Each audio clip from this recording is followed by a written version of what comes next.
គ្រប់ជំរាបសួរបងប្អូនទាំងអស់គ្នាបងប្អូនខ្ញុំសូមនិយាយរឿងមួយបាទខ្ញុំសូមនិយាយរឿងចំនួនកម្ពុជាជាមួយនឹងចៅសៀមនិយាយជារួមប្រទេសមួយនេះបាទរកលេខដាក់គ្មានហើយបងប្អូនក្នុងសកលលោកហេតុអីបានខ្ញុំនិយាយថាអញ្ចឹងបានន័យថាជាប្រទេសមួយដែលអត់មានភាពអៀនខ្មាស់ឬក៏គ្មានការខ្មាស់អៀនក្នុងបាទជាតិសាសន៍នឹងអីបន្តិចសោះណាហេតុអីបានខ្ញុំហ៊ាននិយាយអញ្ចឹងបងប្អូនដឹងហើយថាប្រទេសកម្ពុជាគឺបានឆ្លងកាត់ភ្នក់ភ្លើងសង្គ្រាមហ្នឹងបាទគឺមិនតិចទេច្រើនណាស់បាទហើយស្ទើរតែរលាយបាត់រូបណាបាត់ឈ្មោះប្រទេសកម្ពុជាហ្នឹងពីផែនដីទៀតបាទអត់មានឈ្មោះថាកម្ពុជាណាអញ្ចឹងប្រទេសកម្ពុជាបានឆ្លងកាត់នៅសង្គ្រាមបាទ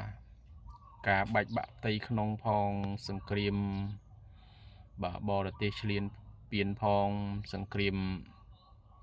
បាទហែកហួរដណ្ដើមអំណាចបាទហត់សាច់ស៊ីឈាមគ្នាផងបងប្អូនប៉ុន្តែក្រោយពេលដែល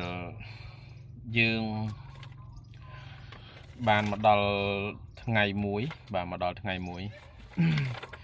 គឺខ្ញុំសូមអធិស្ឋានបងប្អូនរៀងរ៉ាក់រ៉ាបន្តិចគឺមកដល់ថ្ងៃមួយដែលខ្ញុំមិននិយាយរឿងវែងឆ្ងាយច្រើនទេបងប្អូនដឹងថាប្រទេសយើងវាឆ្លងកាត់សង្គ្រាមច្រើននេះមកដល់ថ្ងៃមួយគឺយើងបានមាន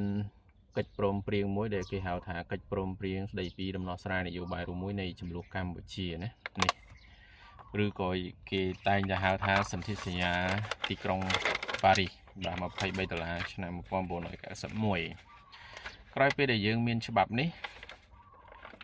យើងឃើញថាប្រទេសយើងក៏ចាប់ផ្ដើម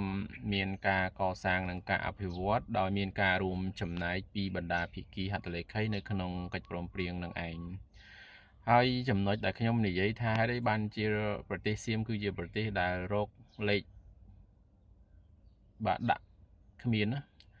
ដោយព្រោះនៅក្នុងច្បាប់សន្ធិសញ្ញាទីក្រុងប៉ារី$23បណ្ដាភាគីរដ្ឋបណ្ដាភាគី